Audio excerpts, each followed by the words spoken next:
नमस्कार, मैं हूं संजय शर्मा। आप देख रहे हैं 4 PM न्यूज नेटवर्क।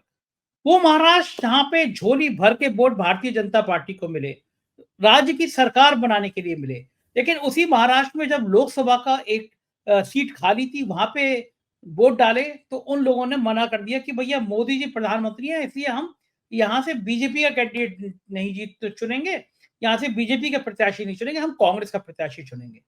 कमाल की बात देख रहे हैं आप, महाराष्ट्र में लहर आई हुई है बीजेपी की, विधानसभा में लहर आई हुई है, लेकिन पार्लियामेंट का जब वोट डाले जा रहे हैं तो मोदी के नाम पे वोट नहीं डाले जा रहे, वो कांग्रेस जीत जा रही है। इसका मतलब क्या मोदी लहर खत्म हो चुकी? क्या मोदी जी का चेहरा पसंद नहीं है? राज्यों में तो बीजेपी की सरकार ले आएंगे, लेकिन केंद्र में अब मोदी जी के नाम पर वोट नहीं पड़ेंगे। महाराष्ट्र की लोकसभा सीट इसका उदाहरण है। अभय द्विवेदी जी ने तो आज और वो खुलासा कर दिया, उन्होंने बता दिया कि आरएसएस ने मोदी के रिटायरमेंट प्लान की तैयारी किया की है। क्या फार्मूला है रिटायरमेंट प्लान का? अभी आप बातचीत में सुनिएगा। बहुत रोचक बातचीत है, आपको मजा आएगा। आपसे रिक्वेस्ट है, चैनल को सब्सक्राइब करिएगा, ज्वाइन करिएगा। चलते हैं अभय द्विवेदी जी के पास।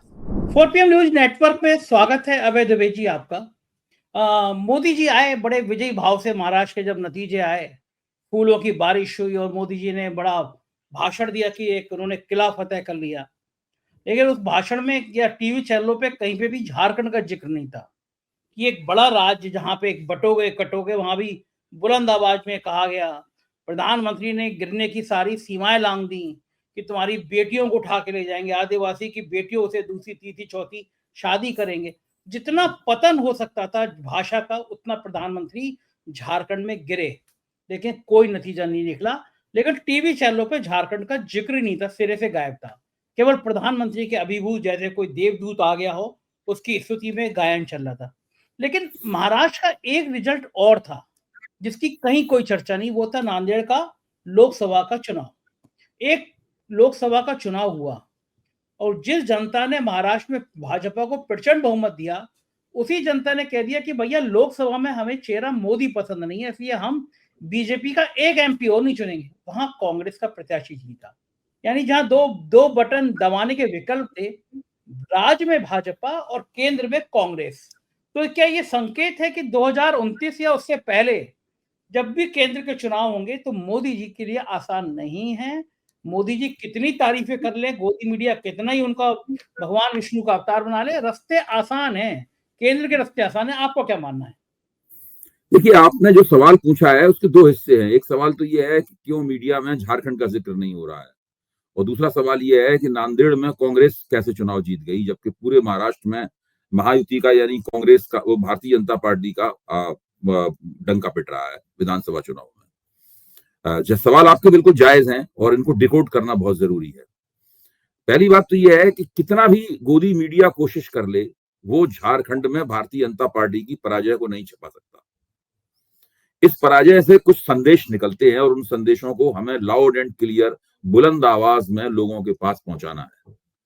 पहला संदेश यह है कि अभी भी भारत राष्ट्रीय स्वयंसेवक संघ के और वनवासी कल्याण आश्रम की तमाम कोशिशों के बावजूद भारत का आदिवासी समाज उत्तर प्रदेश और बिहार के ब्राह्मण, ठाकुर, भूमिहारों और कायस्थों की तरीके से मुसलमान विरोधी सांप्रदायिकता के चक्कर में फंसने वाला नहीं है।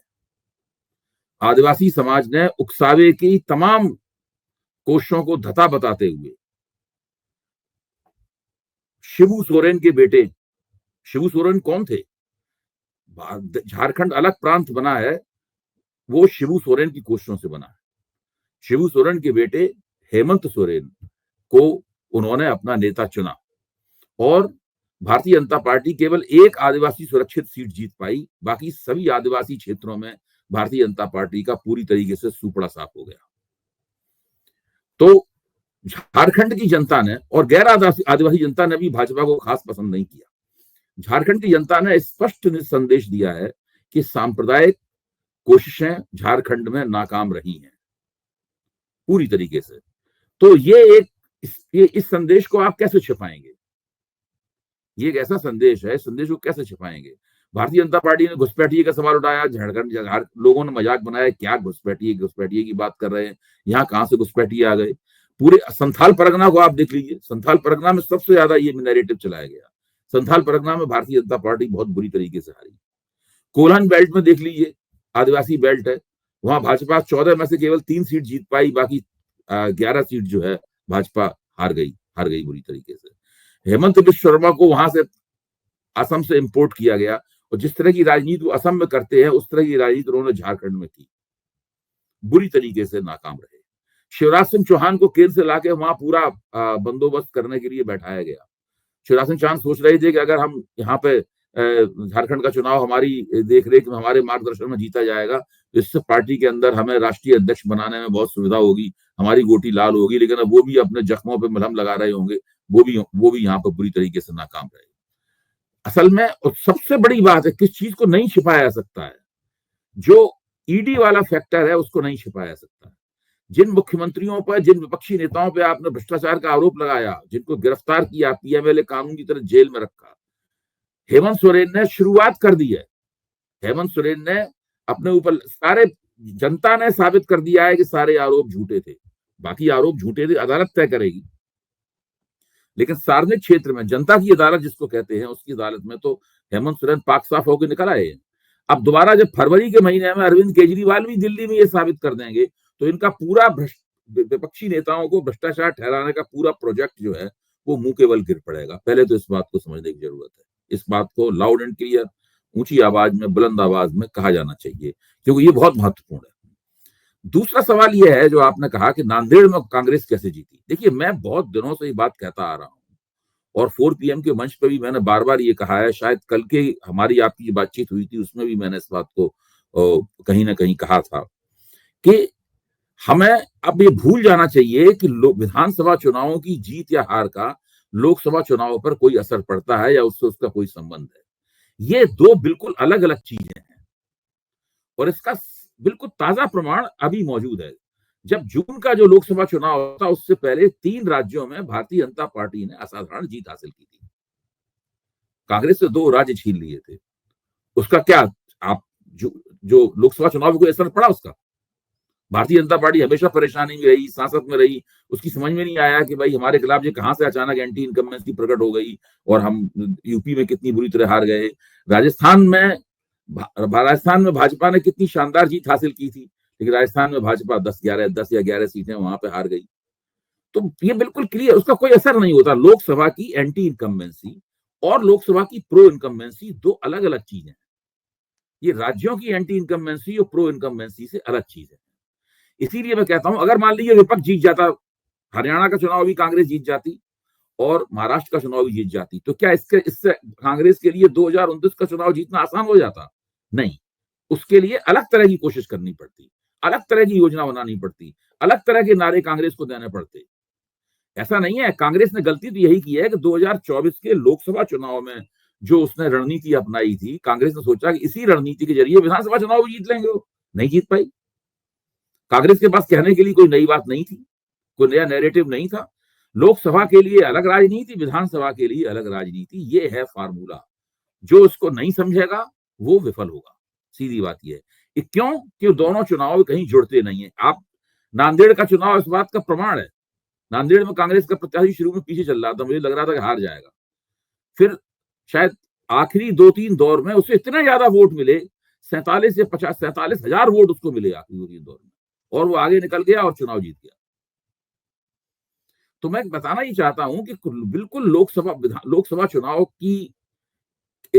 चुनाव का पूरा जो संरचना है और उसका बंदोबस्त है, उसका नैरेटिव, उसकी राजनीति, उसकी रणनीति सब बिल्कुल अलग होती है। मुझे पक्का विश्वास है कि 2029 तक आते आते, लोकसभा चुनाव तक आते आते नरेंद्र मोदी की मौजूदा सरकार, केंद्र सरकार के खिलाफ इतनी एंटी इनकम्बेंसी जमा हो जाएगी कि इनको उस चुनाव में बचाना मुश्किल होगा, और इसको राष्ट्रीय स्वयंसेवक संघ अच्छी तरीके से समझता है। इसीलिए मैं कह रहा हूं, संघ इसकी बहुत ज्यादा संभावना है कि अगले लोकसभा चुनाव से पहले नरेंद्र मोदी को बदल दे। कब तक? क्योंकि अब ये तो कोई ये तो संघ परिवार वालों ने तो मुझे बताई नहीं है बात, ये तो मैं अपने विश्लेषण से कह रहा हूं। तो वो बदल दे उनको, क्योंकि नरेंद्र मोदी के खिलाफ जो एंटी इनकम्बेंसी होगी उसको बंद करने का एक ही तरीका है कि आप चेहरा बदलें। देखिए, मोदी के खिलाफ काफी एंटी इनकम्बेंसी, इसको मोदी भी समझ गए, इसको संघ भी समझ गया है। इसीलिए मोदी ज्यादा मीटिंग नहीं करते हैं लोग विधानसभा चुनाव में। इसीलिए वो घरेलू राजनीति में ज्यादा अपने आप को, अपना चेहरा नहीं चमका रहे, वो विदेश नीति में ज्यादा जोर दे रहे हैं। तो मुझे तो लगता है कि संघ परिवार में, संघ और मोदी के बीच में एक तरह का घोषित समझौता सा भी हो गया है कि भाई अब आप हमारा उत्तराधिकारी ढूंढ लीजिए और फिर हमारा रिटायरमेंट पैकेज तैयार रखिए। इस बात को मैं बार बार कह रहा हूं, क्योंकि अगर ये नहीं होता तो इस तरीके से मोदी उन लोगों में से नहीं है जो इस तरीके से वो बीच चुनाव छोड़ के विदेश चले जाएं, उन लोगों में से नहीं है मोदी। तो ये स्थिति है इसमें। और 2029 का जो लोकसभा चुनाव होगा या उससे पहले अगर मान लीजिए 1-2 साल पहले मध्यावधि चुनाव हुआ, वो चुनाव होगा, उस चुनाव में कौन राज्यों में चुनाव जीतता है कौन नहीं जीतता है इससे कोई फर्क नहीं पड़ता, ये चीजें नहीं चलेंगी। अच्छा, आपने आपने कहा कि लगभग रिटायरमेंट प्लान, तो क्या लगता है कि फिर मोदी का विकल्प कौन बन सकता है? कौन कौन संभावित नाम है जिन पे आरएसएस अपना दांव लगा सकता है, मोदी सहमत हो अभी जाएंगे? शुरुआत है, अभी ये बिल्कुल शुरुआत है। अभी पिछले लोकसभा चुनाव के नतीजे आए दिन ही कितने हुए हैं, 4 जून को ही लोकसभा चुनाव के नतीजे आए थे। तो हिंदुस्तान में लगातार चुनाव होते रहते हैं। तब हरियाणा के चुनाव हुआ, जब कश्मीर का चुनाव हुआ, 2 चुनाव ये हुए, तो इन चुनावों की गहमा गहमी में लोग उस क्षण को भूल जाते हैं। तो अभी बिल्कुल शुरुआत है, अभी इस पूरी प्रक्रिया को प्रोसेस किया जा रहा होगा। संघ परिवार ने चेकलिस्ट बना ली होगी कि भाई ये नाम है, इनमें से हमें किसी एक को चुनना है। अभी सब प्रत्याशी को लोग अपनी अपनी पोजीशनिंग कर रहे हैं। अब भाई क्यों, आखिरकार ऐसा क्यों है कि अमित शाह की इस बारे में गहरी दिलचस्पी है कि महाराष्ट्र का मुख्यमंत्री कौन बने। सब लोग जानते हैं देवेंद्र फडणवीस के नेतृत्व में चुनाव लड़ा गया और 148 में से 133 सीटें देवेंद्र फडणवीस ने जीती, 85% की, 89% की, 89% की स्ट्राइक रेट रहा। तो ऐसे आदमी को आप मुख्यमंत्री बनने में कोई हिचक क्यों होनी चाहिए? और ज्यादा क्या काम करेगा एक आदमी तो मुख्यमंत्री बनेगा। लेकिन उनके मुख्यमंत्री बनने में पंगा फंसा दिया गया है। वो पंगा फंसाने की हैसियत एकनाथ शिंदे की और अजित पवार की नहीं है। वो तो जानते हैं उनकी ताकत क्या है। पंगा तो भाजपा के अंदर से फंसाया गया है ना, भाजपा के बाहर से नहीं फंसाने की हैसियत है। पंगा कौन फंसा सकता है? हम लोग समझ सकते हैं इस बात को। कौन देवेंद्र फडणवीस को देखना भी पसंद नहीं करता? कौन है भाजपा में ऐसा? हम सब लोग जानते हैं वो कौन है। अमित शाह का नाम आता है कि अमित शाह ऐसे हैं, पसंद नहीं, देवेंद्र फडणवीस मुख्यमंत्री थे तो उन्होंने अमित शाह के कुछ कामों करने से इनकार कर दिया था या इलावाला किया था। तो अमित शाह को इस प्रकार की अवज्ञा बिल्कुल नापसंद है। तभी एक समीक्षा ये भी है कि जब उन्होंने ये दोनों पार्टियां तोड़ी और महायुति की सरकार बनी, तब देवेंद्र फडणवीस को मुख्यमंत्री क्यों नहीं बनाया गया? 105 विधायक थे भाजपा के पास। कहा क्या एकनाथ शिंदे मुख्यमंत्री बनने के दावे के साथ आए थे? क्या नहीं। अजित पवार क्या मुख्यमंत्री बनने के दावे के साथ आए थे? नहीं। अगर भाजपा कहती है हम अपने बंदे को ही मुख्यमंत्री बनाएंगे, तो क्या ये छोड़ के भाग जाते? नहीं। फिर क्यों नहीं बनाया गया उनको? इसीलिए बहुत खुंदक, जब उनको मुख्यमंत्री नहीं बनाया गया तो बहुत खुंदक उनको आ गई। उन्होंने कहा हम उप मुख्यमंत्री भी नहीं बनेंगे। तो फिर अमित शाह ने उनको फोन किया, उन्होंने अमित शाह की बात मानने से इनकार कर दिया। फिर अमित शाह ने नरेंद्र मोदी ने फोन करवाया, तब वो माने। इसीलिए चुनाव जीतने के बाद उन्होंने अपना जो ट्वीट किया है, जो एक्स पे लिखा है, उसमें यह है मोदी है तो मुमकिन है, अमित शाह का नाम नहीं है उसके अंदर। नारे भी लगते थे ऊपर नरे नीचे देवेंद्र, नारे लगते थे ऊपर नरे नीचे देवेंद्र। हाँ, उस वक्त लगते थे नारे इस तरह के। तो ये स्थिति है भाजपा में। अमित शाह लगातार इस तरह की पोजीशनिंग कर रहे हैं कि भाई सब जगहों पे उनके लोग हों, ताकि जब प्रधानमंत्री पद की दावेदारी हो और उसकी होड़ हो, तो उनके पक्ष में बड़े से बड़े नेता, सारे मुख्यमंत्री सब आप उनके पक्ष में आवाज बुलंद करें। सब जगह अपने लोगों को सेट करना चाहते हैं वो। हाँ, ऐसे हालात में एकनाथ शिंदे और अजित पवार तो अमित शाह के लोग हैं। हाँ। अगर एकनाथ शिंदे को मुख्यमंत्री बनाया जाता है दोबारा, तो अमित शाह के प्रति कृतज्ञता रखेंगे। ठीक बात है। कोई देवेंद्र फडणवीस कोई अमित शाह के प्रति कृतज्ञ थोड़ा रहेंगे, वो तो मोदी की तरफ रहेंगे, मोदी की तरफ और राष्ट्रीय स्वयंसेवक संघ दोनों। भाई हाँ। देवेंद्र फडणवीस राष्ट्रीय स्वयं संघ की पसंद है, सब लोग जानते हैं इस बात को। ठीक बात है। अगर वो संघ की पसंद नहीं होती तो 46 साल की उम्र में उनको मुख्यमंत्री बनने का मौका क्यों मिलता?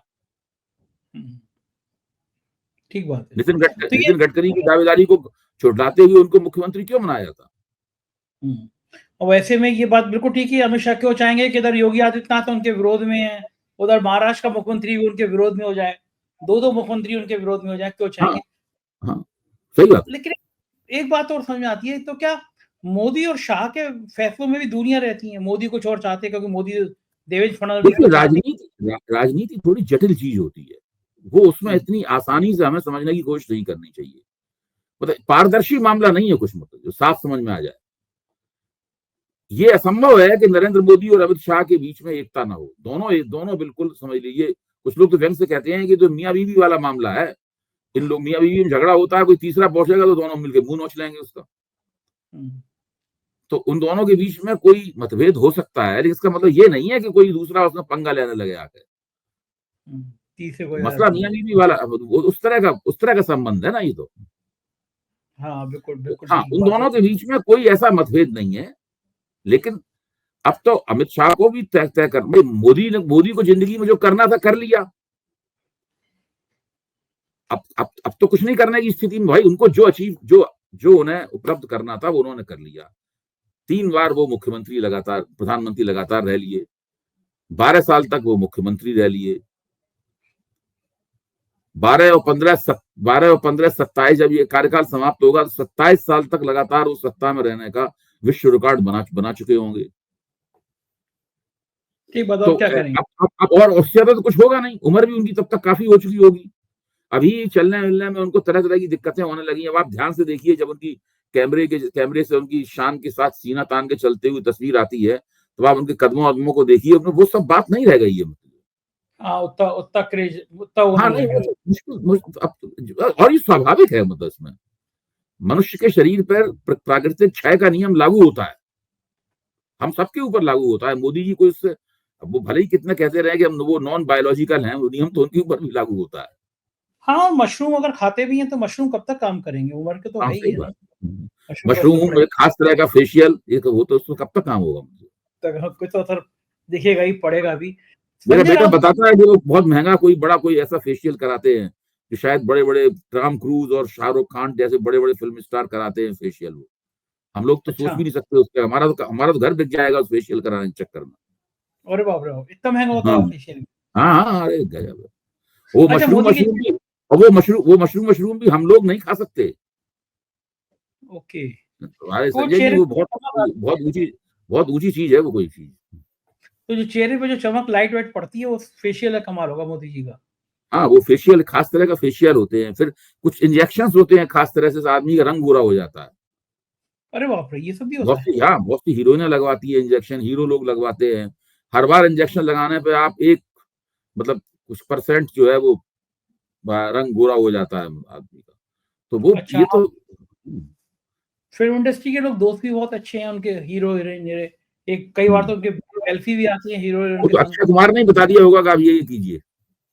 हाँ, जब इंटरव्यू लिया होगा उन्होंने कि आप आम काट के खाते हैं, चूस के खाते हैं, तब कर दिया होगा। संजय राउत बड़े नाराज थे। वो संजय राउत ने तो चंद्रचूड़ की बिल्कुल धज्जियां उड़ा दी। उन्हें तो चंद्रचूड़ अगर फैसला समय पे दे देते तो ये सब गंदगी नहीं होती। तो चंद्रचूड़ बेचारे जाते जाते उन्होंने सही काम किया, लेकिन गणेश जी की ऐसी आरती करी कि गणेश जी ने ऐसा प्रसाद दिया कि मोदी जी के संग आरती करना, संजय राउत बिल्कुल भड़के हुए थे आज। क्या लगता है कि भड़कना जायज था संजय राउत का, कि अगर फैसला टाइम पे दे दिया गया होता महाराष्ट्र में तो इस तरह का भ्रष्टाचार नहीं होता? देखिए, जो संजय राउत की नाराजगी या कांग्रेस की नाराजगी, कांग्रेस ने भी तो कहा है कि हम इस फैसले को, नवेश चन्नीतला ने कहा है कि हम इस फैसले को स्वीकार नहीं करते। तो इस तरह की तो बहुत सी बातें की जा रही हैं। लेकिन अब ये एक हकीकत है, इसको बदला नहीं जा सकता है कि कांग्रेस वहां बुरी तरीके से चुनाव हार गई। अच्छा, अब जिस तरह हरियाणा के चुनाव में कुछ बातें निकल के आई थी ठोस, चुनाव आयोग ने ये किया वो किया, इस चुनाव में उस तरह की बात भी नहीं है। बहुत से चुनाव आयोग की गड़बड़ियां हैं, लेकिन वो उस तरह की गड़बड़ियां नहीं है जिस तरह की हरियाणा के चुनाव में आगे निकल के आएंगी, तो हम उन तथ्यों के ऊपर विचार करेंगे। फिलहाल तो साफ दिखाई पड़ता है कि कांग्रेस के अंदर एक स्ट्रेटेजिक डेफिसिट है, एक रणनीतिक टोटा है, रणनीतियों का टोटा है। कांग्रेस नई रणनीति फटाफट बनाकर उसको लागू करने में उतनी सक्षम नहीं है, इतनी भाजपा सक्षम है। तो ये नंबर तो हम लोगों को भाजपा को देने पड़ेंगे। पहली बात तो ये है, कांग्रेस को हर राज्य के लिए, हर चुनाव के लिए अलग रणनीति बनानी चाहिए। कांग्रेस सोचती है कि एक रणनीति बना ली, उसमें थोड़ी कामयाबी मिल गई तो वही सब जगह लागू कर दें। ऐसा नहीं चलेगा। भारत बहुत बड़ा देश है, विविध देश है, और उसमें रणनीतियां भी आपकी विविध रणनीतियां होनी चाहिए। इसलिए मुझे लगता है कि राजनीतिक समीक्षक के तौर पर मैं इस पर ज्यादा जोर देना पसंद करूंगा, बजाय इसके कि मैं ये कहूंगा कि चुनाव, ये जनादेश चुराया नहीं गया है। ऐसा नहीं है कि महायुति ने इस जनादेश को चुरा लिया है। आप इसमें यह भी देखिए कि कांग्रेस को छोड़ के बाकी और कोई, कांग्रेस इस बात को कह रही है और उद्धव ठाकरे की शिवसेना इस बात को कह रही है। एक तो शरद पवार नहीं कह रहे हैं इस बात को, बिल्कुल शरद पवार और एनसीपी की तरफ से ये बात नहीं कही जा रही है। तो बहुत सारी ऐसी स्थितियां हैं, मुझे लगता है कि और ज्यादा गंभीरता से सोचना चाहिए कि ये क्यों चुनाव हारे। गुडी कह रहे हैं, बात करेंगे उत्तर प्रदेश की। योगी आदित्यनाथ 2017 में मुख्यमंत्री बने, वो दावा भी करते थे कि अब प्रदेश में कोई दंगा नहीं होता। लोकसभा चुनाव के रिजल्ट आने तक उत्तर प्रदेश में वाकई में दंगा नहीं हुआ। कासगंज के एक दंगे का जिक्र हम कर सकते हैं, जरूर हुआ था, इसको उन्होंने दंगा नाम ही नहीं दिया कि सरकारी रिकॉर्ड में कि दंगा ना आ जाए, लेकिन दंगा नहीं हुआ है वो कहते हैं। लेकिन लोकसभा चुनाव के नतीजे आए, योगी सरकार की धज्जियां उड़ गई, भारतीय जनता पार्टी की भयंकर फजीयत हो गई। किसी ने सोचा नहीं था कि इस तरह सुपड़ा साफ हो जाएगा उत्तर प्रदेश में, नंबर 2 पे आ जाएंगे। और उसके बाद फिर अचानक पहले एक जिले में दंगा हुआ, फिर संभल में बवाल हो गया, 3 लोगों की मौत हो गई, एसपी के पैर में गोली लगी है, एसडीएम के फ्रैक्चर हैं। 3 लोगों की मौत अगर बलवे में दंगे में हो जाए तो बहुत बड़ी बात होती है।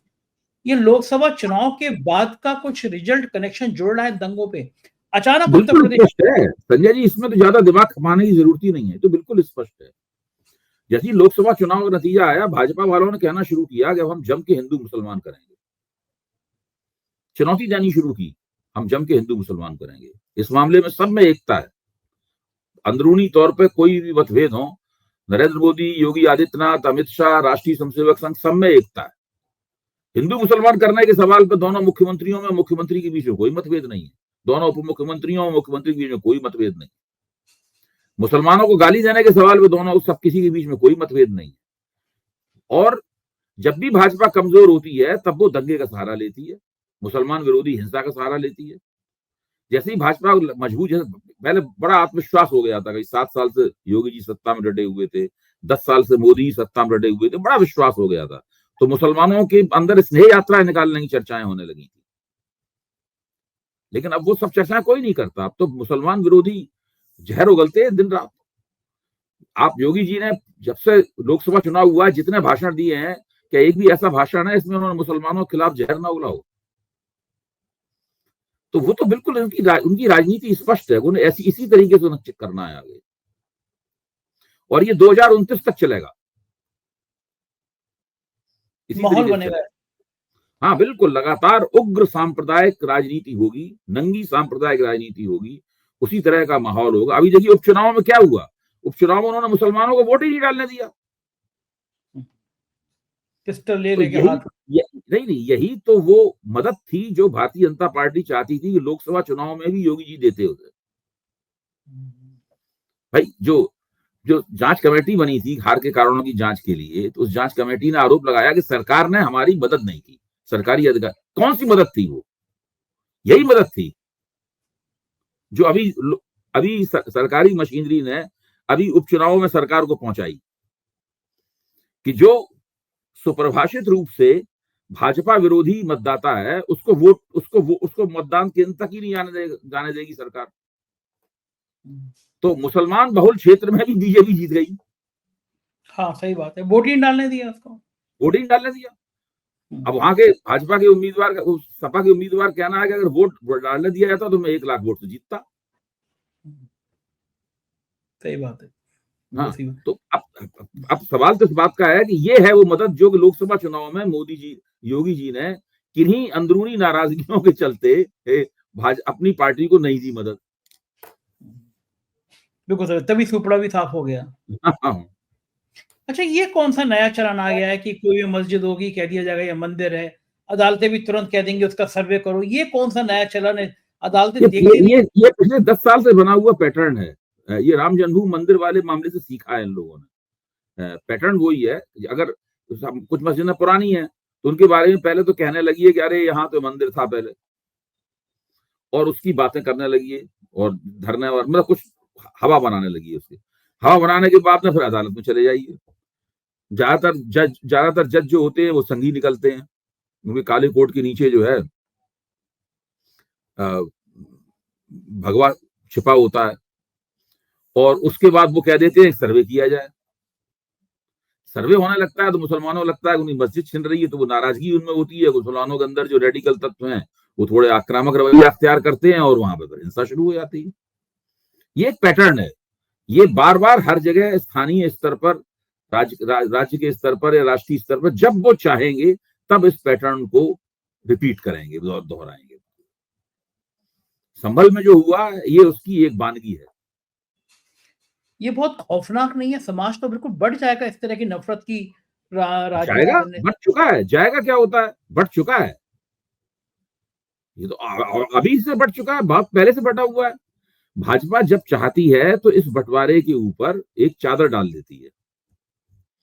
जब भाजपा को लगता है कि उसके लिए सब ठीक चल रहा है, उसकी बनाई हुई हिंदू एकता कायम है, वो दबादब चुनाव दर चुनाव जीतती जा रही है, विपक्ष को कुछ खास मिला नहीं रहा है, उसी का नैरेटिव चल रहा है, उसी का दबदबा चल रहा है, तो उस बंटवारे के ऊपर एक चादर डाल देती है।